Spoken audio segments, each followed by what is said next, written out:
Hello, everyone, and welcome to today's webinar. Today's webinar, as you all know, it's on the disaster management and lesson learned from large-scale projects, specifically the public projects. Today, we'll aim to talk about the project specifically in the UK, with a few examples also from the Middle East as well. Today, I'll be joined by an esteemed panel members, starting off with Mike Brown, who's the chair of the House of Parliament and Restoration and Renewal Delivery Authority, followed by Jill Koenig, who's a master consultant for JMJ. And after that, we will have a panel discussion, including Paul Lindsay, Health and Safety Director for the House of Parliament, R&R Delivery Authority, and Professor Guy Walker, who's an academic lead at Harry Watt University. Today's program is the usual program, as some of you are familiar with. So we'll start off with, as I already did, with greeting and welcome. Following that, I'll give you a bit of an introduction about the webinar itself, and again, a brief introduction about the Centre of Excellence and the purpose of today's webinar. We'll start off, there's a bit of a different setup for today's webinar. We've got two presentations instead of one. So we'll start off with a presentation from Mike Brown, and then followed by a presentation from Jill. And after that, we will have our usual open discussion with a panel moderated by myself. But as we always ask you to, please feel free to share the questions as we go. We will refer to your questions throughout the panel discussion.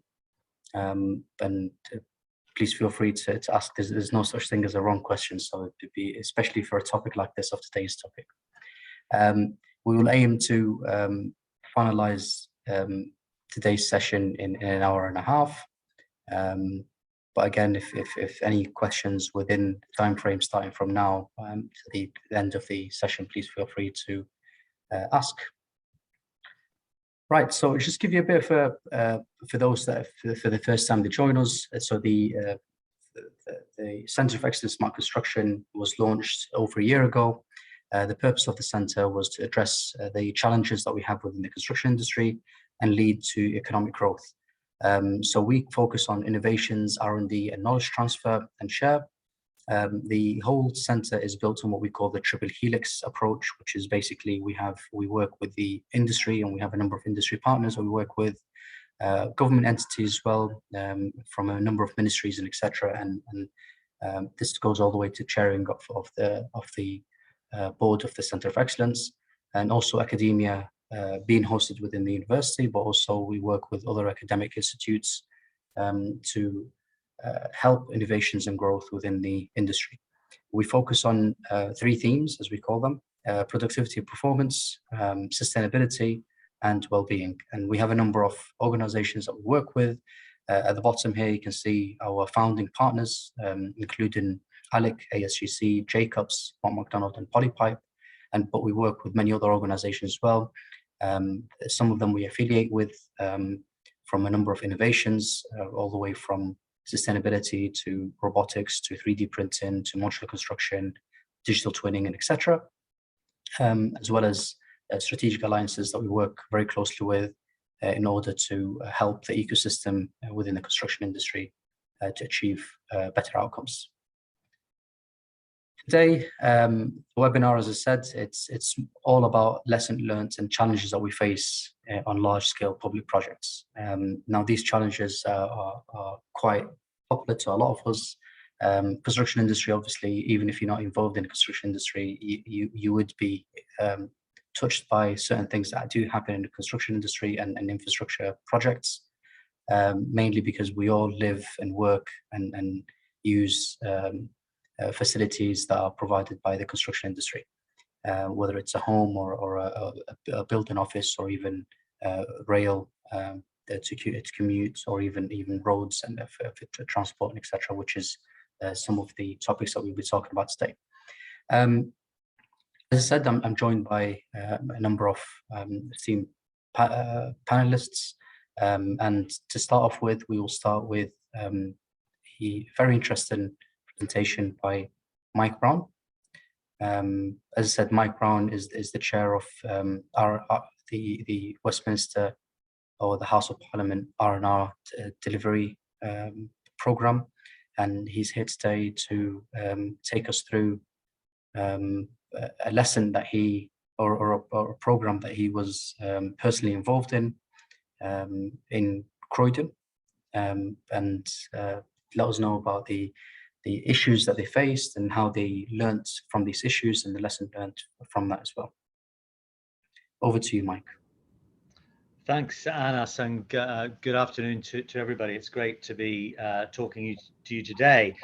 So a little bit about me. As you've heard, I currently chair the Restoration and Renewal project for the Houses of Parliament at the Palace of Westminster, amongst a few other things that I'm involved with now. But most of my career has been spent running Transport for London, and the last 5 years I was the boss of Transport for London. Previously to that, I had time in the underground in other parts of the organisation delivering major capital programmes. I also was the boss of Heathrow Airport for a time after the opening of Terminal 5, when they were in a bit of a recovery mode from some of the challenges that they faced with that at that point. So as you've heard, what I wanted to talk about a little bit today was the impact of one of the most major events that has happened recently in London's transport network. Now, I was around as Chief Operating Officer of the Underground on the morning when bombs went off and murdered people travelling around on London's transport network. 3 bombs on the Tube network, 2 on the Circle line and 1 on the Piccadilly line, and 1 on a bus. Simply because that particular suicide bomber hadn't managed to get onto the Tube. That was a terrible tragedy, but it was a wanton act of murder that people were perpetuating, something quite different from what happened on the dead early morning of the 9th of November 2016, which was down near the centre of Croydon. You can see the picture of the overturned tram that overturned very early in the morning. 7 people very sadly lost their lives, and over 50 were very seriously injured. And by very seriously injured, I do mean loss of limbs, permanent changes to their health and well-being for the rest of their lives. So a major event. It was the morning when Donald Trump had just, to many people's surprise, beaten Hillary Clinton to become the US president. So many people were focused on another news story, as this one broke at 10 past 6 in the morning when it happened, and when I got the phone call a few minutes later from the Chief Constable of the British Transport Police.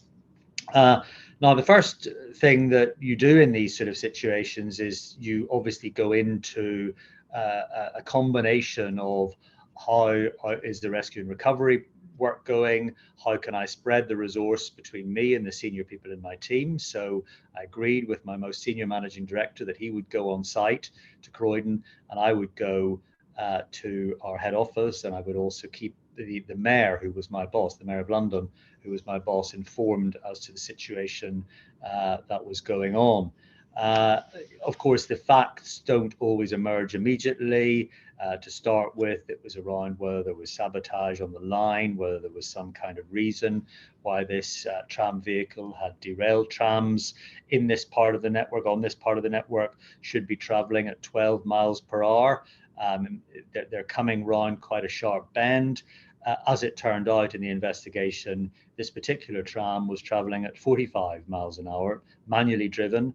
The driver was employed by First Group, who were our operating partners, who ran the tram vehicles on our behalf as Transport for London. But it was a really unprecedented set of events that happened and conspired together to make this accident happen. Trams aren't designed for high-speed impact collisions. One of the big lessons that I learned very quickly in the days and weeks beyond the tragedy itself was that actually the risk of a tram derailment in London or in any other part of the tram networks that are scattered around the UK was just not considered as possible. High-speed tram derailments didn't happen. A lot of tram services run on the road network. A lot of tram services are on tight curves, on low volume parts of rail systems that have been disused for some time. And really, there was no consideration in the risk register. The morning before the tram crash, if I woke up and somebody had said to me that a derailment of a tram should be near the top of my risk register, I would have said they were probably losing their marbles a bit. But of course, the benefit of hindsight is an incredible thing.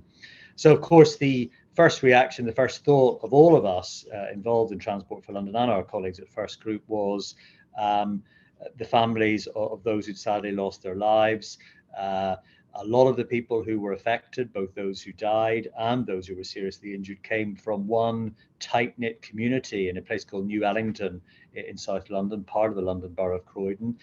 Not the most affluent borough, but a borough that depended an awful lot on the tram network for getting around, and felt that the tram network was theirs. It was part of their family, their local infrastructure, much more of an affinity than you might have for, I don't know, the Piccadilly line through central London, a very different kind of mindset. And that also went actually for our team who were involved in operating and in maintaining and in ensuring the tram was put out for service. The tram service was put out for service every single morning. So what I realized was that we were sending a lot of our, relatively junior managers out into the community to sort out things like ensuring that families could pay for funeral costs immediately, that there was no particular hardship cases immediately. We're following up with the hospitals to assess the scale of the injuries and whether there was anything we could do immediately to help those families who often didn't have jobs where there was sick pay, other than statutory sick pay perhaps being paid, how we could support those families, how we could support people immediately. And of course, you face this almost obscene battle between some of the legal advice you get, which is saying you've got to be careful what you do so you don't unwittingly be seen to accept some kind of liability in the incident, because clearly we didn't know what had happened. But actually, I have to tell you, I was forceful in saying we've just got to do the right thing here, and we'll sort the legal challenges out in the weeks and months ahead. Of course, the immediate priority, we stopped the tram network immediately because we didn't know whether there was an underpinning mechanical defect on all the vehicles or the trams themselves. We didn't know whether there was some underlying maintenance challenges with the track. As it turned out, neither of those two things were an issue. And it does appear that, and there's been a lot of this is in the public domain, but it does appear that a micro sleep incident affected the driver in question, and actually a bit like, dare I say it, many of us might have experienced on the motorway, where you kind of suddenly jerk yourself awake and think, gosh, did I just suddenly fall asleep then?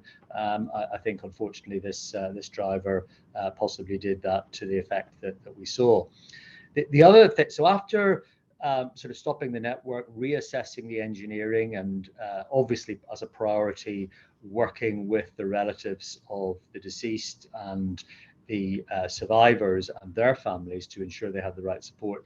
The other thing I realized we had to do as a leadership team, and particularly I suppose as me as the ultimate leader, was to support our own team, who were the ones going out to visit the families, who were the ones that were working with the police liaison officers, the ones who were out there working with First Group, with the drivers, with the maintenance staff and others who were, I have to tell you, very distraught by what had happened on their network. And it's amazing how personally this hit people in this aftermath period. We had an emergency vehicle that it was actually London Underground's emergency vehicle, which the tram network also used, deployed down at Croydon alongside the police, alongside the ambulance service, and alongside the recovery teams, who then over the next days and weeks sought to preserve the evidence, because there would obviously have to be an inquiry, but also ensure that there was proper respect given to what actually was the scene of death, of course, and serious injury for so many people.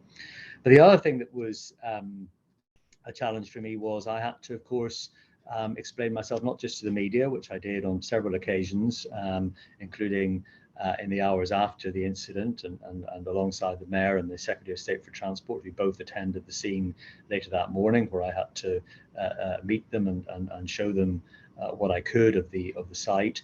So as well as doing the media, I also had to kind of give almost daily, it was daily in fact, updates to the Mayor as to the progress of the investigation. He clearly was the political leader of London, and it's very important that he knew what was going on.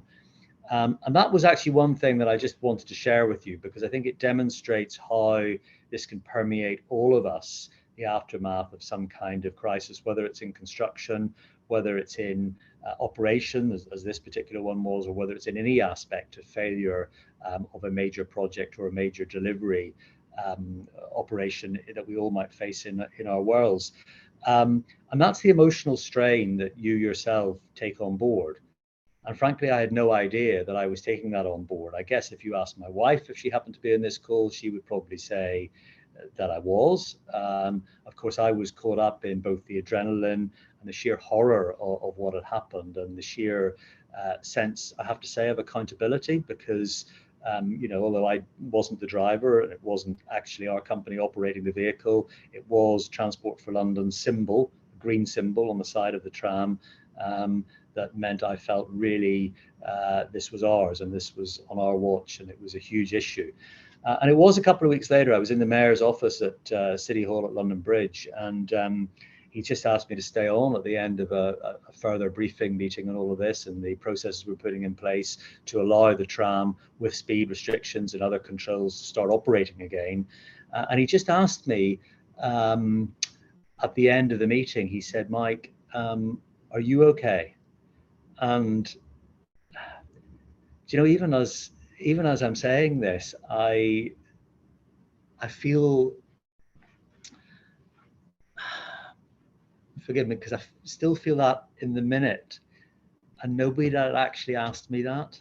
I thought I'd asked my own team, but nobody had asked me, and I guess the answer was I kind of was until he asked me, and then I kind of wasn't. So none of us is too big or too important or should ever have too big an ego to realize the importance of dealing with these issues, and so importantly, learning from these issues going forward, because I never want any of my successors running Transport for London, or me as the chair now of the Restoration and Renewal Project at the Houses of Parliament, Palace of Westminster, or anybody else in any position of leadership, senior or junior, to go through even a tiny percentage of those feelings and emotions that you greatly go through when those issues happen. So that's my story, if you like, with regard to the tram incidents. Of course, Transport for London has delivered many fantastic projects, many of them brilliant. Most recently opened the Northern Line extension, a fantastic addition to the network, and the safety record of the transport network in this country and in London is extraordinarily high. But it doesn't mean that every single tragedy or every single loss of life is ever acceptable, nor is any injury either to our own people or to those we might work alongside or work to support.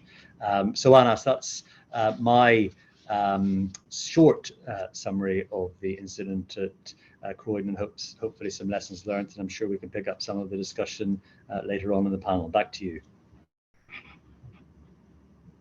Absolutely, thank you very much for that, Mike. That is, it's a mixture between. Obviously, this has been a real life experience. It's very touching as well. Thank you very much for sharing that, and I'm sure we will touch more on this later on in the panel discussion. Thanks for that. Following this, we have a presentation prepared by Jill, Master Consultant at JMJ. So I'll hand over to you, but before I do that, I'd ask you obviously to give an introduction to yourself, like Mike did. But the presentation of today that you've prepared is on the systemic systematic, or is it systemic change and role of how we can apply the changes that we have, or apply the lesson that we have on large scale projects. And I know from your book that you've authored, and I'm sure you'll tell us a little bit more about. It's all about how you've captured these lessons learned, and how these could be reflected back on certain things that we do, not only on construction projects, but the way we live and operate as well. Over to you, Jill.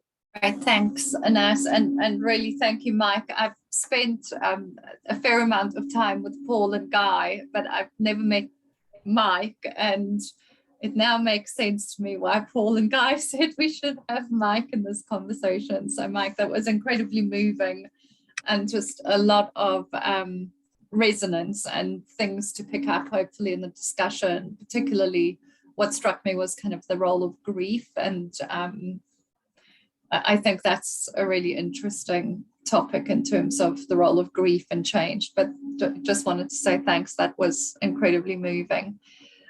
So I'm going to talk through a couple of models, etc., ways I think that we can think about systemic change, or how we learn from these disasters, or perhaps more accurately, why we don't learn from these disasters in terms of an access to change. But I want to start really with memories and so I'm going to talk about memories, and then I'm going to talk about this notion of systemic change, and particularly I want to dig into what I call the role of dissonance. But to start with memories, so in 2011 I just moved back to London. I'd been living abroad for a couple of years, and my husband and I moved back to London, and we wanted to rent an apartment because we weren't quite ready to buy, and we wanted to stay in Notting Hill or North Kensington area, because that's just an area of London that we've always loved. It's most famous for the Notting Hill Carnival or Portobello Market. It's a well-known part of London, which is my favorite part of London.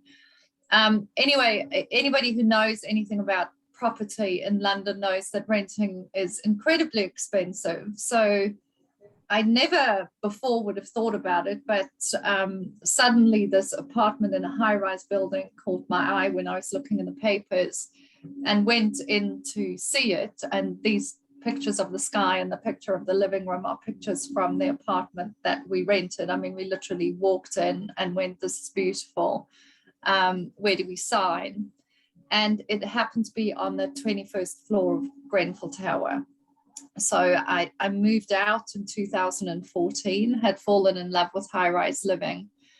So bought an apartment in the infamous Trellick Tower, which is a famous modernist building built by Erna Goldfinger, but fell in love with high-rise living. So I bought an apartment there.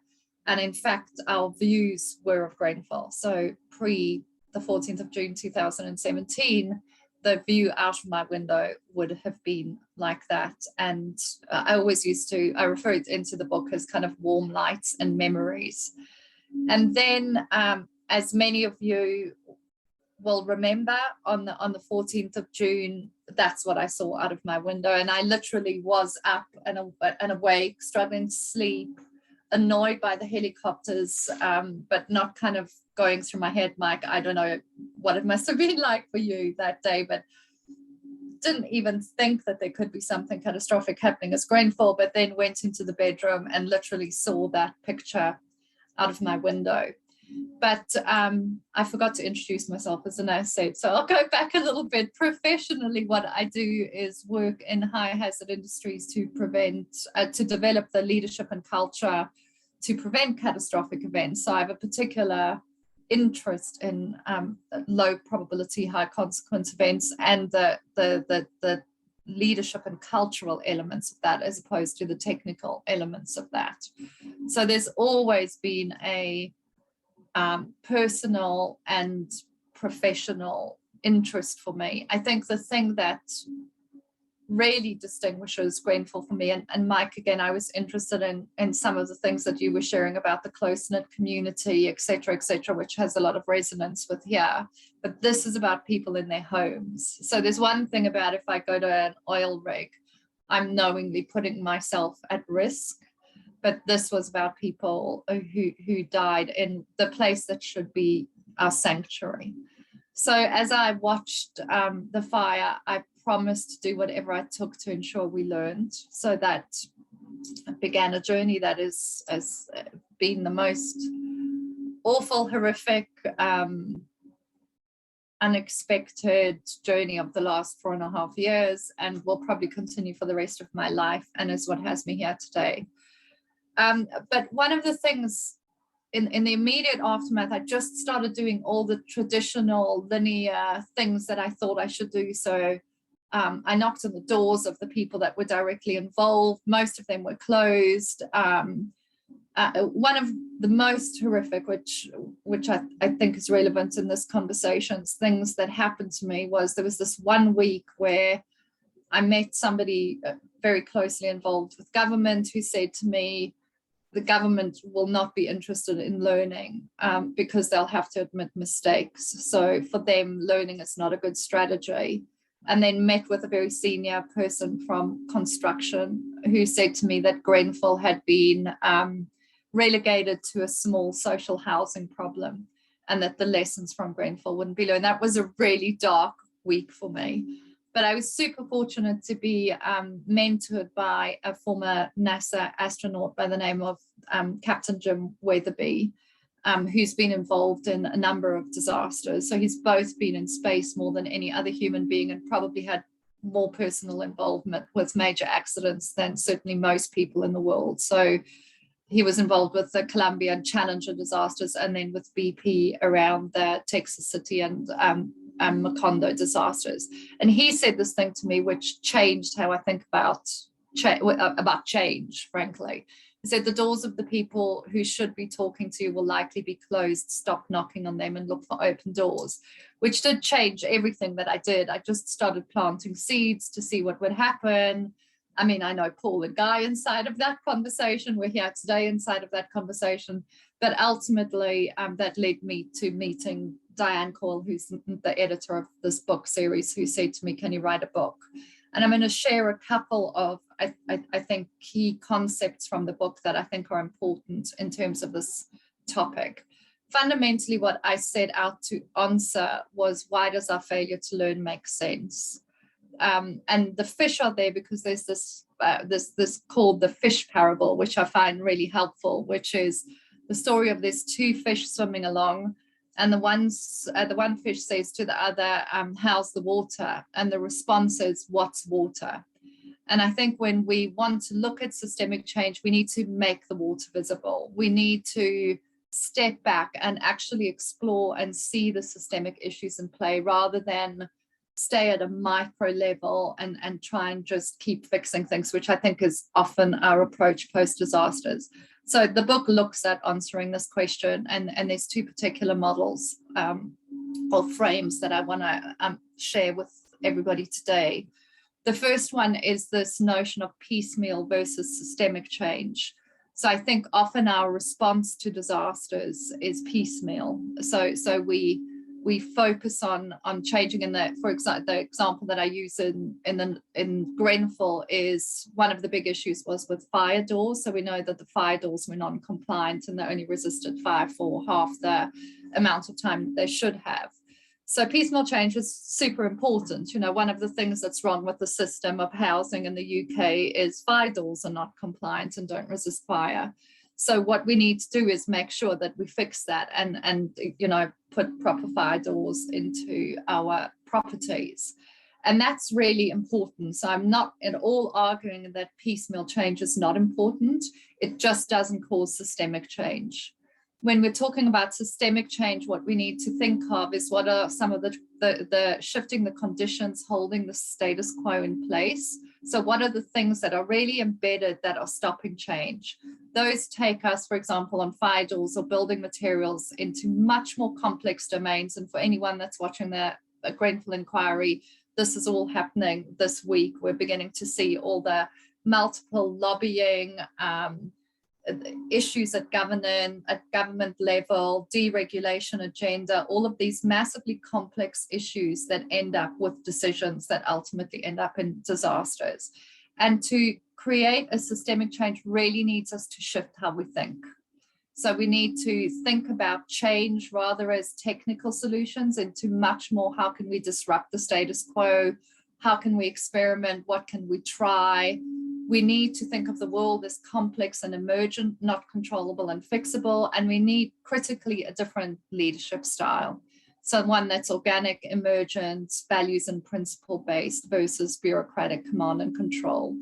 And finally, that really values the knowledge of all stakeholders. So where the tacit experience of everybody in the case of Grenfell residents had, they might not have known the specific technical issues that were wrong, but they knew that something was wrong and their voices weren't heard. So we need to expand whose expertise and voices we include.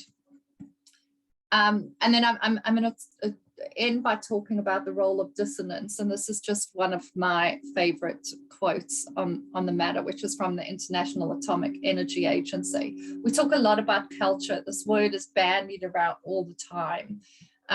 In the construction industry post-Grenfell, everybody goes, yes, we need a culture change. We need and I'm like, well, what do we mean by that? And one of the important things is to realize that culture exists on many levels. And we've got to impact all of those levels.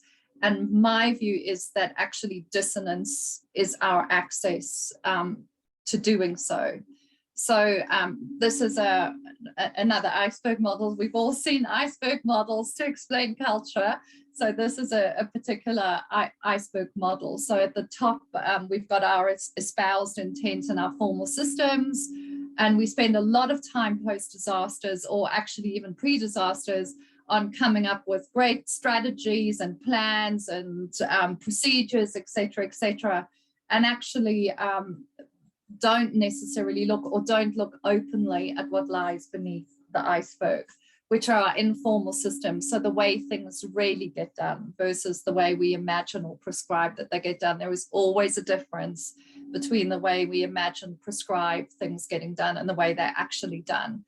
And then critically also the narratives and stories that we have to make sense of the world. So one of my big things is around the narratives that we use to silence voices. So all voices are important in keeping us safe, but we use narratives that unintentionally perhaps, but silence voices. So in the case of Grenfell, there was this narrative of rebel residents, aggressive residents, et cetera.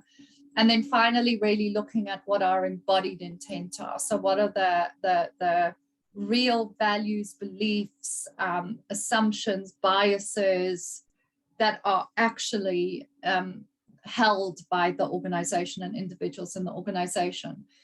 Now, this model in itself is not at all revolutionary. I mean, I think the sense making and story stuff is often not included, but I'm more and more of the view that actually part of our problem with change is we don't understand that our access to it is where there's dissonance or a lack of alignment between these elements in the iceberg. And we should be embracing and looking for and creating spaces for people to talk openly about where these differences exist, which again requires a certain kind of leadership and creating psychological safety for people to do so. So that is really what I think the role of dissonance is, our access to change. But humans don't like dissonance. So there's this kind of quandary we have to live inside of when we're talking about real systemic change, is the space of holding dissonance and digging into it to understand why and where there's differences, and then hold some conversations that might lead to meaningful change. I think I'm going to stop there and just say thanks. And, you know, I love engaging and talking about these things. And I do think we owe it to the people in this picture to really learn, is that, you know, it's not okay that we don't learn from these disasters and the loss of human life. And we really are not good at it. And I'll stop there.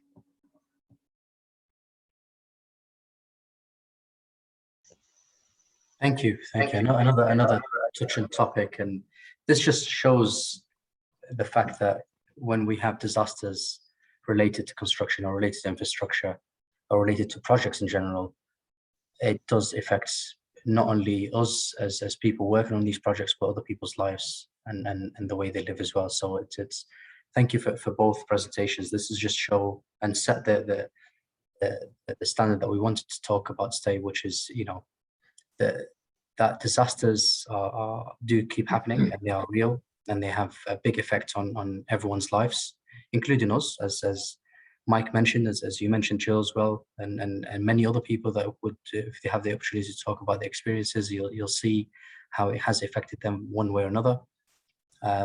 But there is a great need also to learn from these mistakes and make sure that doesn't happen again.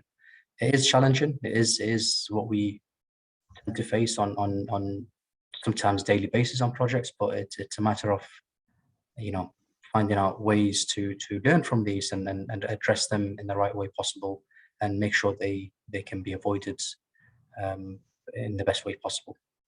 Thanks for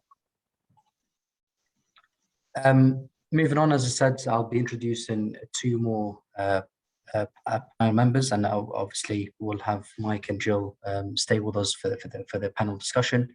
I'd like to bring in to the table Paul Lindsay, who's the Health and Safety Director at R&R Delivery Authority Limited in the UK, and had a number of many years of experience in the Middle East and in the UK.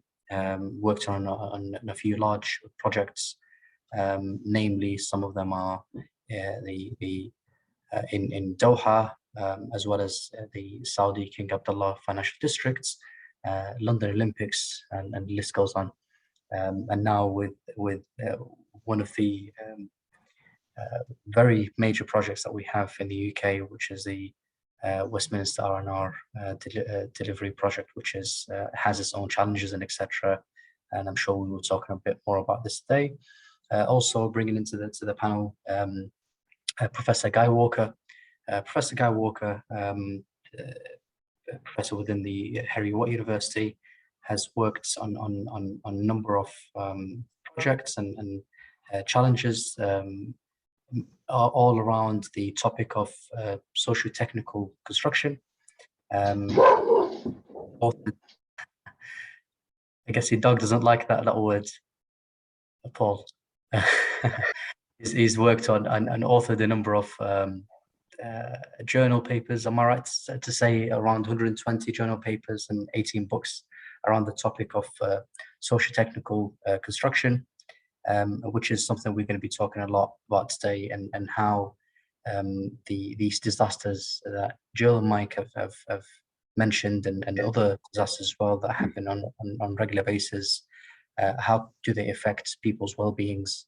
Not only people that are affected on these disasters, but also people that work for organizations that look after or operate on these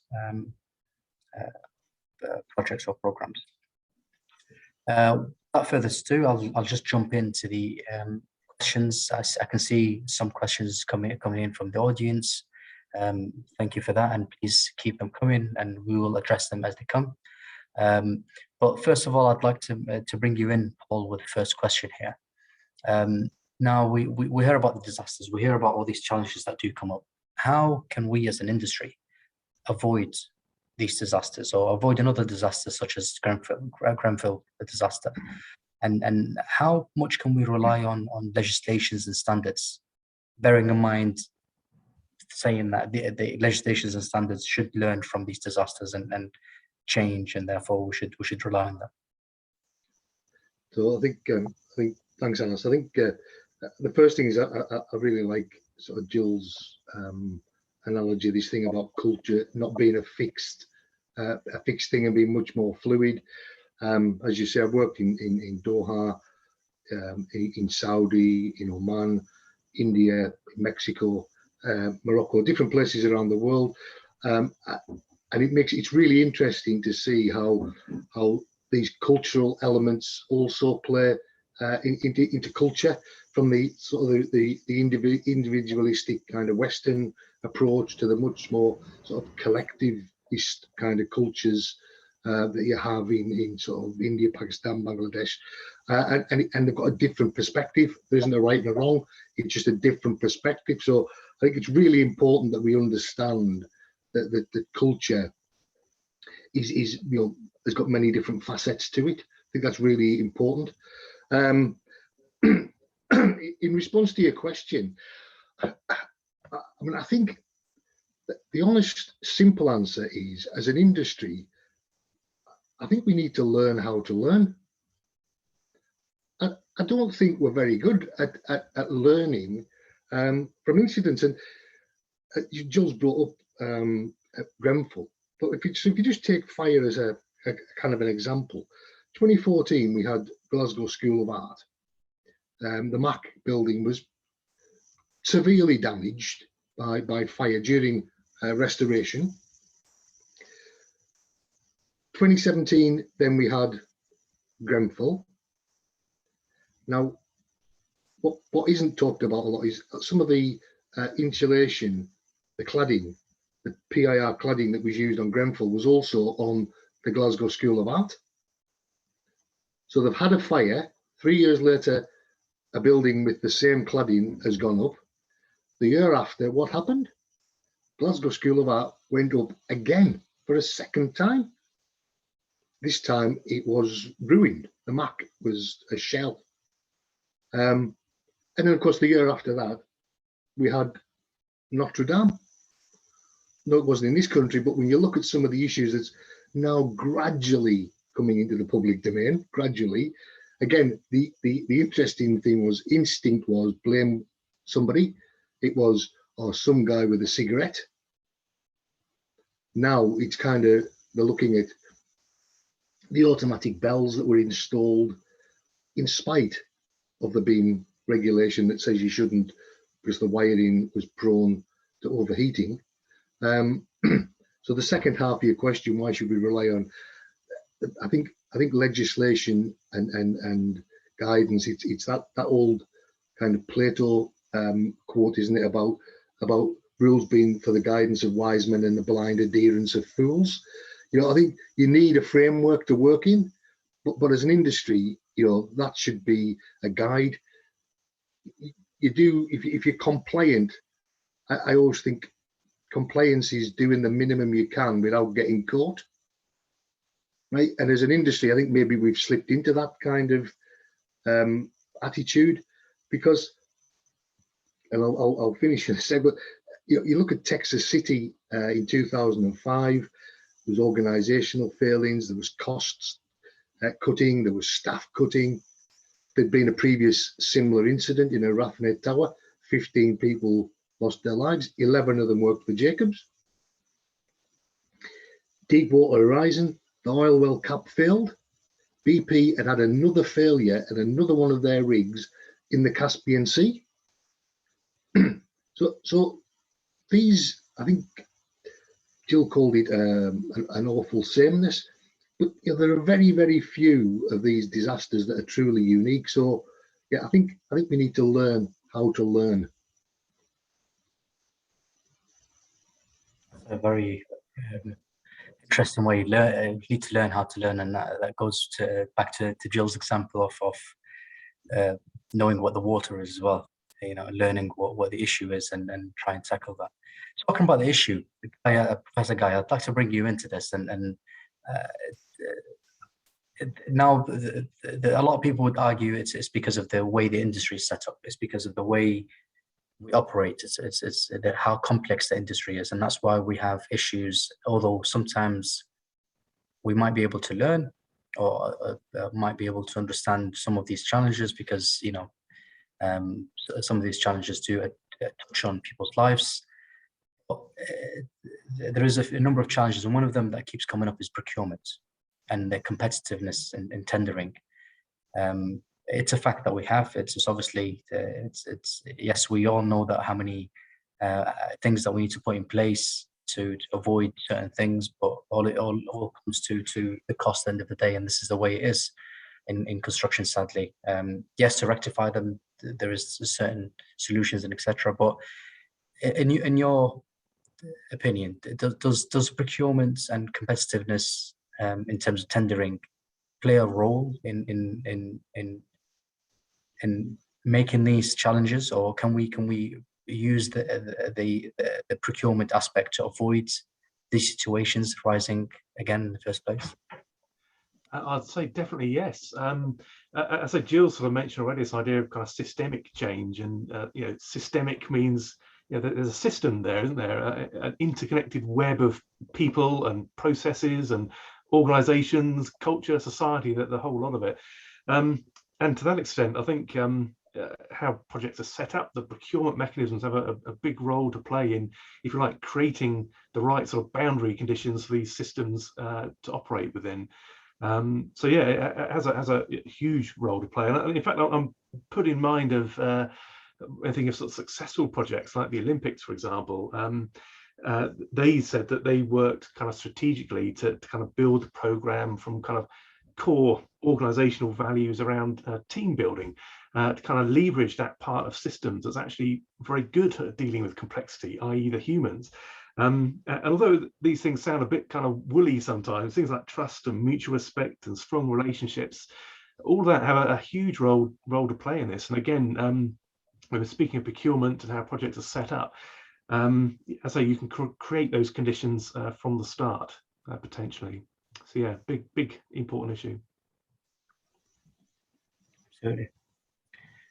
Mike, from your experience, and you obviously you've got a very impressive experience as you mentioned, and we've highlighted in while we were introducing you before the webinar, chairing a number of organizations, large projects and programs that are very close to the government and changing people's lives and have a great impact on the way we live and work and even commute.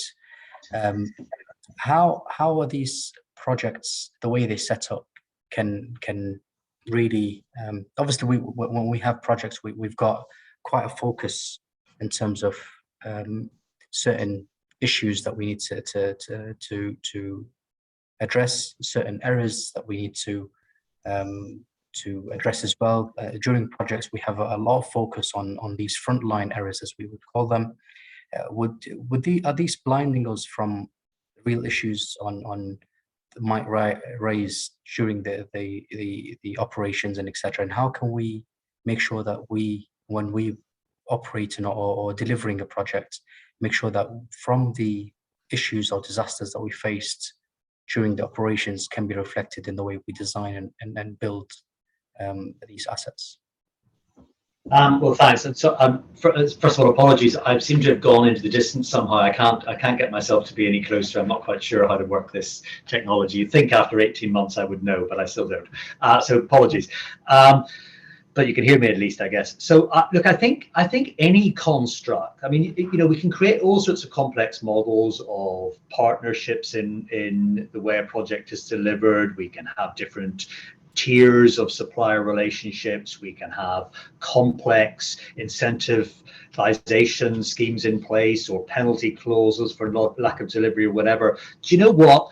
I actually am going to say something that may be a bit controversial. I don't think it matters. I think the key thing comes from leadership. And the key things comes from, for example, does the leader of the client body have a decent, open, transparent, collaborative relationship with the leader of the tier 1 delivery organizations and other organizations throughout the supply chain? And by the way, while I'm on a roll, collaboration is the most overused term in our industry, and it's the most widely misunderstood term. Collaboration doesn't mean you agree on everything, absolutely everything. What it means is that you're open and you tell people, a bit like a marriage or a relationship. If you can't be honest and open with people, then frankly, you're probably not going to last the course. And it's the same as a contractual relationship: openness, transparency. The other thing that I think is really important is people at every level in the organization. So I've walked around construction projects, major major capital programs for much of my career. And I have to tell you, you have that feel factor when you walk onto a construction site. All the greatest signage in the world, the sparkling nature of the PPE or the hard hat means nothing if the first guy or girl you talk to on site looks at you blankly and blindly when you ask a question about how it feels to be working there and what do they think are the big safety issues that they're facing on a day-to-day basis. And unless you get that spirit of openness and the ability for those people doing the real jobs at the front end to escalate often, early, continually, that culture of proper dialogue, then frankly we've no hope. But I don't think that comes down to the contracting model or those strategic relationships. It comes down to how you interact with the people who are actually doing the work. Oh, about mindsets, absolutely. With talking about the mindset and mentality and changing that, Bill, you've touched on the systemic thinking and systemic change, and part of that is the way we think systematically, or the systems of the way we think does differ from one to another. Now, is this? Can I just come in on what Mike was saying? Sorry, Yes, you said we yes, should please, interrupt you, so I'm interrupting you. Please, yeah. So I completely agree around collaboration, leadership, all of that. I do, however, think in the, so there's this notion that behavior is context dependent. So, you know, after something goes wrong, as we all go, oh, how could they have been so stupid to do that? Whereas actually the question is not why were they so stupid, it's what was the context inside of which that action made sense. And often when we explore that and look at that in a lot of depth, it ends up going back to contractual stuff, which ends up due to bad leadership, not due to initially the actual contract, but people perceiving that they've got pressures around schedule or around budget or around something that has them make decisions that are less than safe. And I don't think we pay enough attention to that. So just before the pandemic, I was working for a client. I can't say who it was, but we got together. So it was like the delivery team, so the level below the mics, if you want to say. So it was sponsored by the mics across all of the key contracting parties, but it was the level below mic that were actually going to deliver quite a fast, quite a complex project with very, very tight budgetary and schedule pressures. And the conversations we were having is when things get tricky, which we know they are going to, where's that going to push us for making unsafe decisions? And when that happens, how can we proactively mitigate or intervene early so that we're not doing that?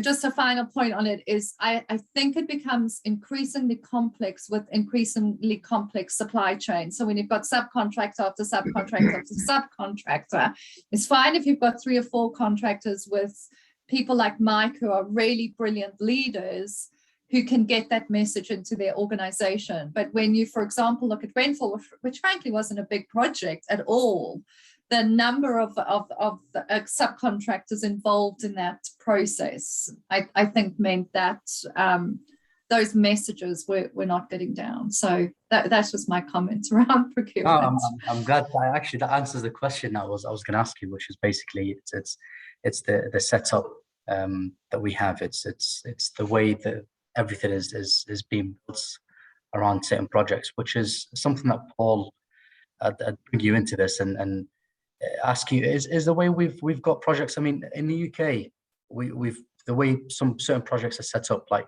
the one for the Westminster project. You do have people that look after health and safety and sustainability and etc. You don't tend to have that set up, especially here in this region. You don't usually find sustainability or health and safety or well-being being looked at the developer level or the authority level from a project perspective. Is this is this the right way to set up a project? Therefore, where I'm sure now that the contractors and consultants etc. having someone like you on authority level or the program level can give them some direction and can push for certain things when it comes to health and safety to avoid, as you said, maybe procurement would want to avoid certain things because of cost reasons or whatever, or maybe the design team wants to design something according to the architectural way of a building or a structure. And you would come in and step in and say, no, health and safety is quite important, etc. But that doesn't really exist in many projects, many programs. Does that make a difference? So, well, I think, first of all, in the Middle East, just to answer your specific point, on Doha Metro, we had that same structure. I'm not going to say it was easy. It absolutely wasn't easy. And to Jill's analogy about stop knocking on closed doors and look for open ones, we were very lucky that there was one person in the client team who absolutely did get it. And you could almost say we gave him the bullets and he fired them. The organization did come round. And I was reflecting just a few months ago when they did the trial running of the Metro, that they were claiming for their big successes all the things that we were fighting them for about 7 years ago that they didn't want to listen to. So that organization went through its own sort of cultural transition, if you like. So it can be done. King Abdullah was in Riyadh is another. But one of the best safety cultures for that. I'm not a big fan of that term. I much prefer that organizational culture and safety as an output of that. But anyway, the BP Kazan project in Oman, I thought was an exemplary example of a place where they got it right. So I think we do look commercially, and you need to, and we know that contractors are working on 1% and 2% margins, and then there's a competitive tender. What you tend to have in the Middle East that you don't have in the UK is then best and final, then very best and final, and 3 or 4 rounds of best and final that really squeeze the pips, and that does go through the supply chain. So the people at the very bottom are suffering. So I think in terms of how we're organised, I think simplifying the supply chain, because I think what Mike said is key. Leaders need to speak to leaders and prove that they get it. And if Mike talks to another leader and proves that he means what he says, that will go through his organisation. I think one of the problems is that we have such convoluted supply chains now, subcontractors, and they're probably not even aware of what you put in the ITT. Spend all this time on works information, but these small groupings don't understand. And the reason they're cheaper, we need to remember, is because they don't have the infrastructure. They don't have management systems. They don't have supervision. They don't have big training programs. That's why they're cheaper. And we need to just make sure that the tier ones control the size of their supply chains, and the accountability word, take accountability for the competency throughout their supply chain. Thanks for that. Is this something to do with people's backgrounds and knowledge, and does it have to do with the education system?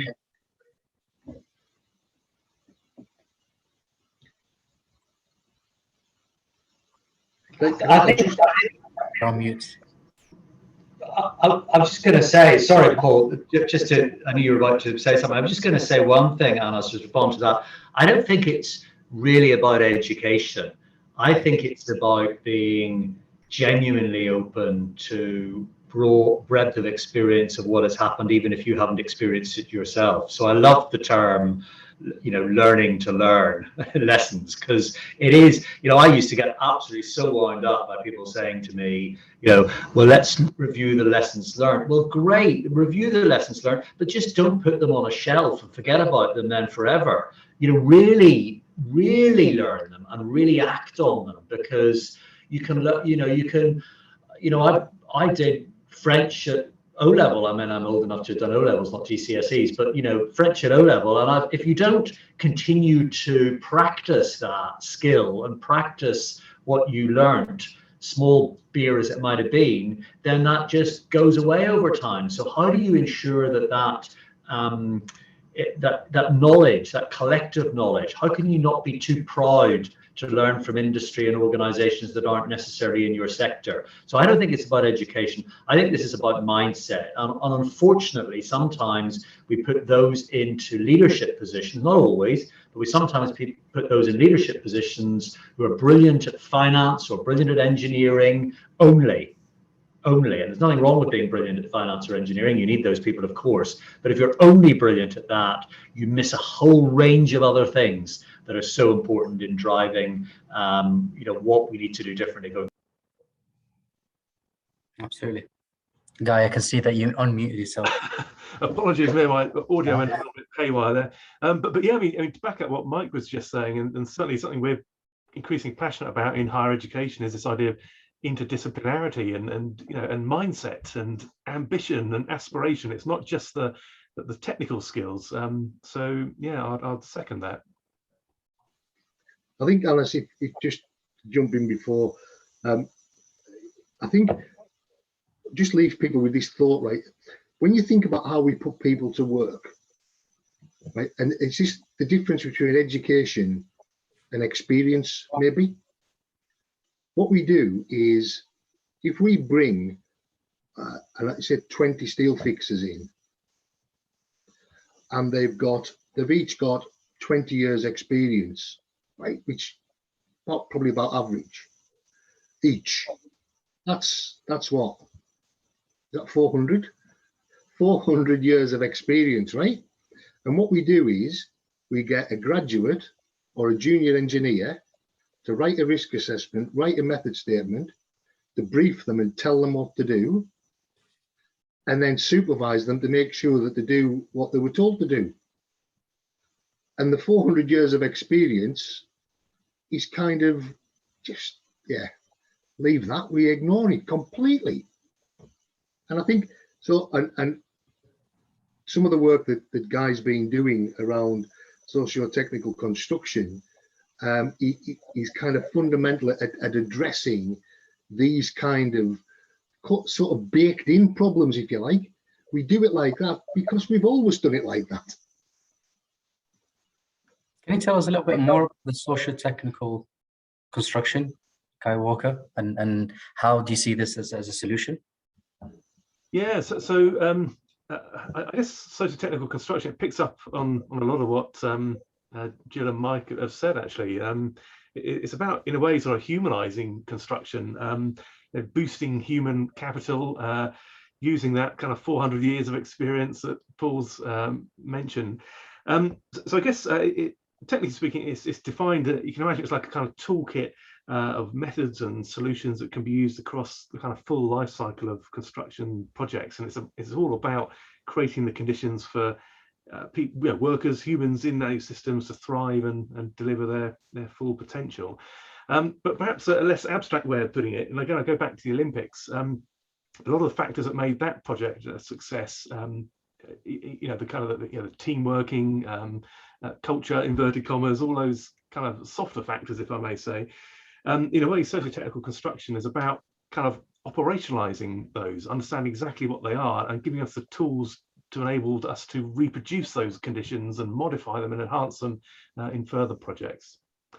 So I guess, as I said, there's three key principles behind the socio-technical system. It's about sort of responsible autonomy. I focus on team working. It's also about harnessing the component in systems which is probably best able to deal with complexity, which is the human. So it's, I say, responsible autonomy, adaptability, and this idea of kind of meaningfulness of tasks. I say we're teams experience the full cycle of operations. Tasks aren't simplified down to a kind of factory production version of events. So those three principles, they sound simple and even slightly obvious, but they're not all that commonplace. When they're applied, the effects can be transformative. Interesting. I'm sure we'll touch on this a little bit more as well. Jill, we always get hung up on certain things, especially when it comes to health and safety. One of the main things that we see, especially in the Middle East, and I'm sure you see that quite a lot in the UK as well, is to focus on the how many millions of hours accident-free you've had on projects. Is this the right approach, and how does this type of initiative just move us away from focusing on the real issues, if it doesn't? Well, I think I have kind of like two answers to the question. So fundamentally, it's all about nobody dying. So in terms of lagging indicator metrics, those metrics are absolutely the right metrics. And I think I worry about the move away from, well, we shouldn't focus on zero or whatever those narratives are. And the reason for that is because there's research that shows that if you're on some research that shows that if you're on a zero harm or a zero target project, you're more likely to get injured. The point is that's not about the target, it's about how it's implemented. So I think my thing is you have to be able to hold the ambiguity of it's unacceptable to have anything other than those lagging indicator metrics, but also knowing that how you're going to achieve that is not by focusing on the lagging indicator metric and getting much more into creating the environment. What are the leading indicators, the human elements, the things that Guy and Mike have been talking about.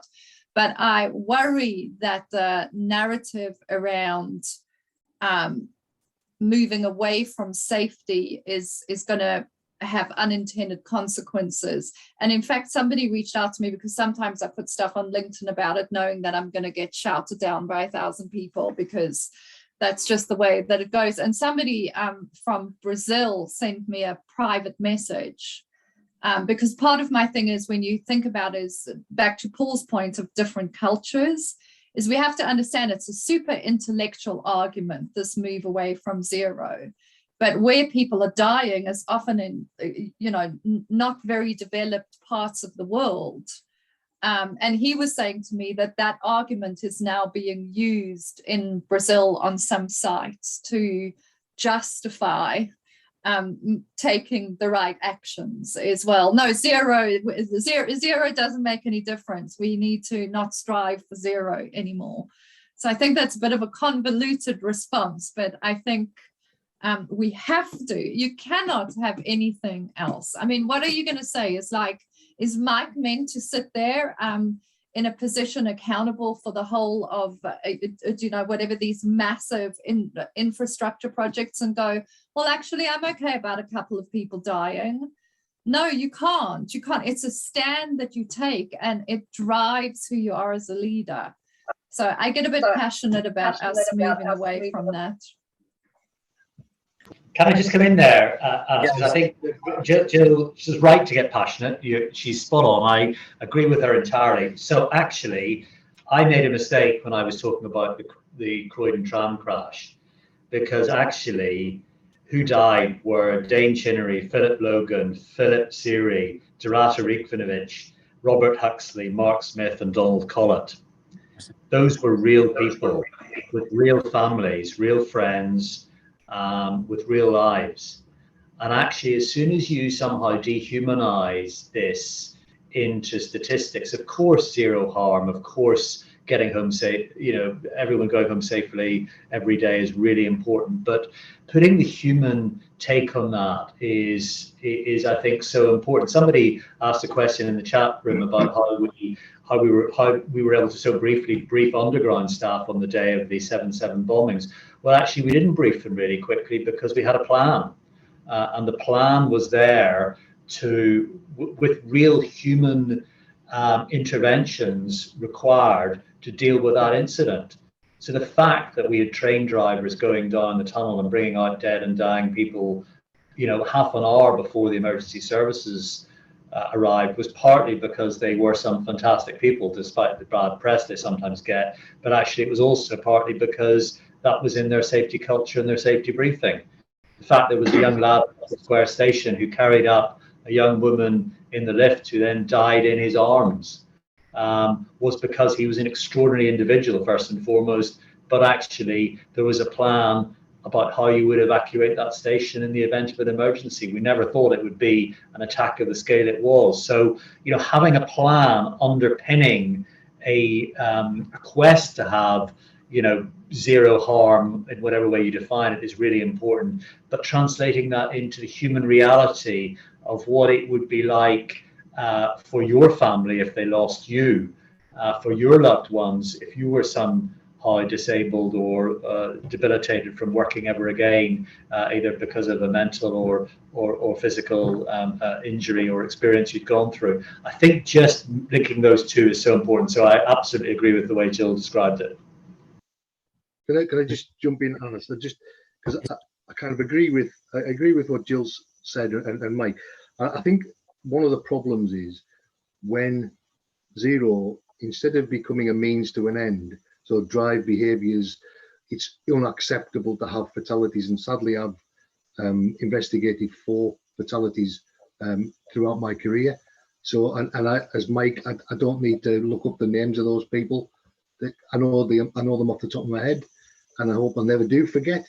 But I think it's when it becomes an end in itself and people start focusing on the 1 million, 2 million, 3 million, who's going to be the first person to have an accident after 3 million hours, right? So and it is a cultural thing. It is about leadership. So I agree that it's absolutely the right thing to do to drive behaviours. I think it's just how it's communicated, to make sure that we don't get focused too much on that. It's all about how we behave. So even after, when I've been on site and you have a fatality, the next day, the next morning, you say, that ain't happening again. Right? That's not, never mind, we had 0, we've had 1, we've started again and we're not having 1 again. And I think it's a real difficult problem, isn't it? And Jill's itching to come back. No, I don't want to come back. I want to actually clarify that I hate the 100 million hour targets. So just to clarify that, because I think those, I said earlier that the part of the thing is there's always a difference between work as imagined, work as prescribed, work as done, and work as disclosed. So there's those 4 elements. And what we have to get is people openly talking about the gaps between them. So that we can understand and correct them. And those 100,000, especially LTIs, when stupid finger cutting things, and you get ridiculous, like people get treated in particular ways with particular drugs, because if they get treated with that drug, it doesn't count as a statistic. But if they get treated, I mean, that is just insane. And those targets drive ridiculous behaviors. But really, Paul, I just wanted to clarify, is really what I'm talking about is we can't step away from the stand that no serious injuries and fatalities are okay or acceptable. And then we have to hold the ambiguity of how we reach that is not through a target-driven approach. But we can't give up on the stand that it's not okay for any human being, as Mike so beautifully said, who have lives and people and communities to get impacted in a way while they're at work, or in the case of Grenfell, at home. Interestingly, many years ago at another client organisation I was working in, we had an American came in and he spent 2 weeks with the construction teams, and he was a brilliant speaker, spoke a lot of sense. This was 25 years ago. It was groundbreaking, talking about zero, and he was fantastic. For 2 weeks, he got involved with the designers, everything, right up until the wrap-up meeting, when he said, yeah, we had 57 people injured, but we just sent taxis and brought them in and put them on training. And I'm sitting there thinking, 2 weeks, I'm ready to go out and celebrate, and he's just undone everything with one ill thought out comment. I could see the construction managers looking at me as if to go, see, I told you it was rubbish. So I'm just as passionate, but we've got to be so careful. Unfortunately, this initiative and other initiatives as well, although in principle they are right, but there's a lot of people that look at cutting corners and maybe, you know, maybe not cutting corners, but also trying to figure out a way not to, you know, show that they and we see this on daily basis on projects, on live projects. We see that the people not using ambulances to come into site because they don't want to report anything, and we see this quite a lot in the region and outside of the region as well, unfortunately, which is becoming a ticking box exercise. So how many millions of hours I've had without any accidents and etc. And unfortunately, it doesn't really reflect the reality. Now, this initiative and other initiatives, they do come out of reports that we are familiar with, the Egan report, the Latham reports, and etc. And then recently there was a new report or a playbook that was published recently, which is a construction playbook. And I can see one of the questions from the audience was in regards to that. Do we see that change in the way we do things, especially within procurement, and that might change the way our mentalities are in the construction industry? I'd like that to throw it out there, and maybe Guy Walker, I know you've had some insight about that report, and what's your thoughts about that? Yeah, I mean, it's an interesting one. I mean, when you look back in time, we had the like I say, sort of Egan report, and we've gone through, you know, the more recent Farmer report, and each time they get more and more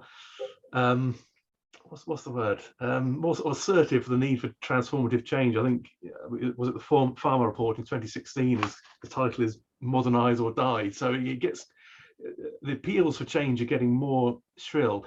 Have we changed? I mean, it's an interesting one, because I think, again, it comes back to what Jill said about dissonance. On the one hand, we've got some truly world-class examples in the construction sector of initiatives and successes.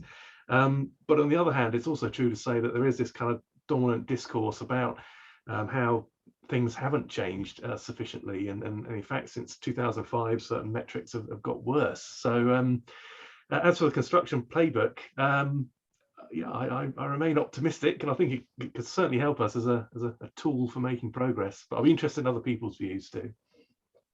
Hopefully, yeah. On a similar note, Jill, and talking about procurement and etc. And there's another question from the audience about value engineering, which is obviously related to procurement, and we need to make sure that the value engineering is quite a famous topic in every single project. Is that something that you from your experience in Grenfell and the questions you've asked, was that the bottom line for that issue? Well, it was the value engineering process that led to the change from zinc cladding to aluminium composite cladding. So it was the value engineering process that led to the change, that led to the massive spread of fire. So on a simplistic notion, you would go yes. Mm-hmm. And I do, but I think that there's something for me though, which kind of still, maybe it's because I come from high hazard industries, but still kind of shocks me, is because you could do value engineering and look at risk. And I think that goes back to Mike's point about collaboratively. So I was speaking at a conference a while ago with people involved in projects post-Grenfell in that same sector.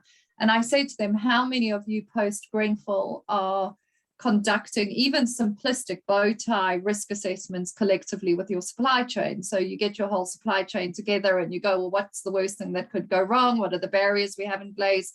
If it did go wrong, how would we respond to it? So, which is a very simplistic way of looking at risk. And I think one person out of 400 put their hand up. So I don't think it's an issue of value engineering. It's an issue of failure to collaboratively and collectively look at risk and understand the risk of the decisions that we're taking. So I was just going to say, Jill, if I may come in there. So I think the problem is that a lot of what is termed value engineering is really cost-saving engineering, and they're not the same, actually, because value engineering is about quality as well as about cost. Now, you could argue that better value, it gives you better quality, and I actually would espouse that. I think that's often the case because you're more focused on the right things and doing the right things. So I think the awful tragic example you use on Grenfell was probably about saving money, not about delivering value. And I think so. I don't mean to be semantic with you, but it's kind of, for me, the concept of greater value added in a process or in construction techniques or in material or whatever should in parallel give you greater quality and greater safety in delivery as well, because I think those two are part of the same family.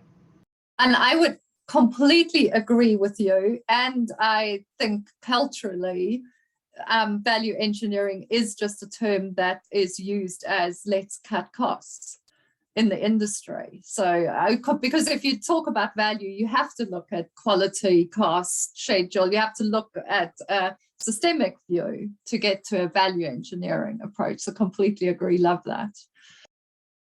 Absolutely. How optimistic are we about the future? Do we see any evidence of real change from the lessons that we've seen and disasters that we've seen? Or are we doomed to keep just repeating the same mistakes over and over again? I just want to throw that question out there, and I'm sure probably.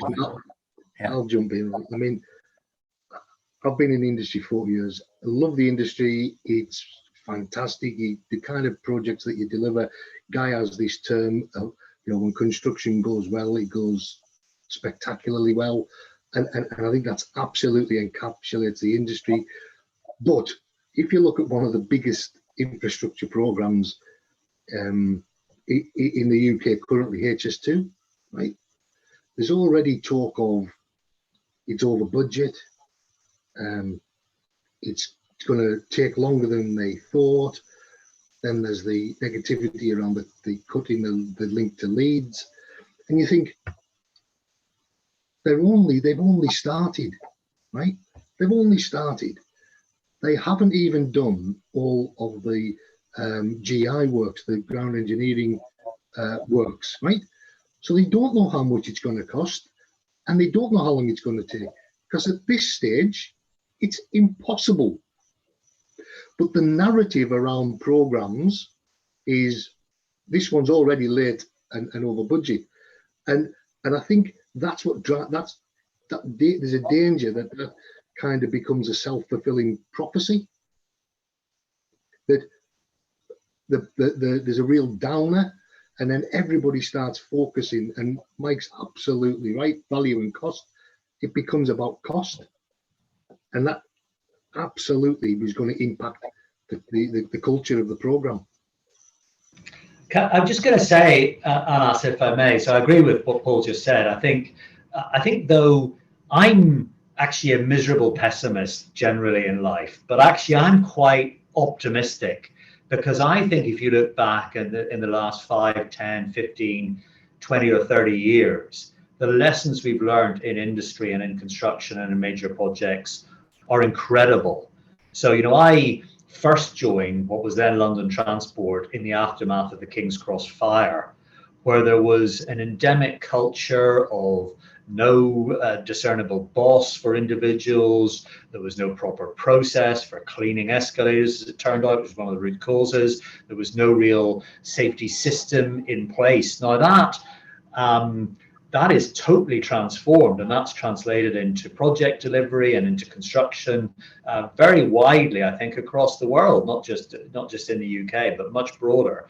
And I think we should be optimistic. We should be positive that while there will always be other things that will emerge, and why we always need to keep our mind open to unforeseen risks with high potential that we haven't yet considered, and continue to push ourselves to think the unthinkable. I would just say, I think the way that we approach both our own lives and our lives at work and in leading major constructions and infrastructure projects has transformed. Unfortunately, if I'm honest, it doesn't stop me sometimes getting up a ladder at home when I think I shouldn't, and when it would be great if someone was there to hold the other end of it. So I am stupid, and Paul will tell me off afterwards. I am stupid, and all human beings are stupid sometimes.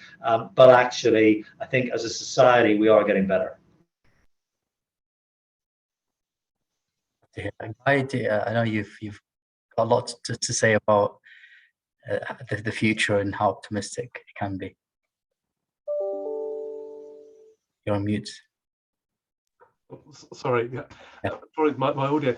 Yeah, well, I guess in terms of the future, I suppose obviously in our institution we get the next generation of construction professionals, and they make me feel quite optimistic, because they're different to how they used to be. They're more diverse. They think in different ways. They're a different generation. So yeah, I have great hope for the future. Hopefully. Now, with 4 minutes left, I'd like to maybe just give an opportunity to everyone. Just if you would pick one lesson from previous instance, what would it be? What would you take away from today, and what would it be? So from my perspective, just quickly, and we haven't touched on this, I would say learn from what's going well, not just from when it goes wrong. Interesting. Yeah, perhaps my point is linked to Jill's in a way, in that you know, some of the same sort of fundamental human failings, if you like, you know, the psychology of humans that kind of is responsible for things going wrong is actually almost exactly the same as what helps make things go right. So I guess it's a case of harnessing human capabilities, and there's yeah, a lot that we can do around that. That's interesting. Sometimes we focus on not getting things wrong, and then the things that we did get right, we get wrong. So yeah, absolutely. I think I was just going to say, don't underestimate the power of the way you deal with your people. So, you know, again, 20 years ago, we stuck track workers, when I worked in TfL, in a grotty porta cabinet on the side of the track at Amersham or somewhere, and wondered why the quality of track maintenance wasn't any good. You know, when I last visited the bank station program, the welfare facilities, you could smell the freshness. Who would have ever said that with a bunch of construction guys and girls? You could smell the freshness. They had washing machines there to wash their PPE. They had decent showers that, you know, I would crave for at home. So don't underestimate how looking after your people just instills in them the sense of purpose and the sense of responsibility and ownership of the work that they're doing. Absolutely.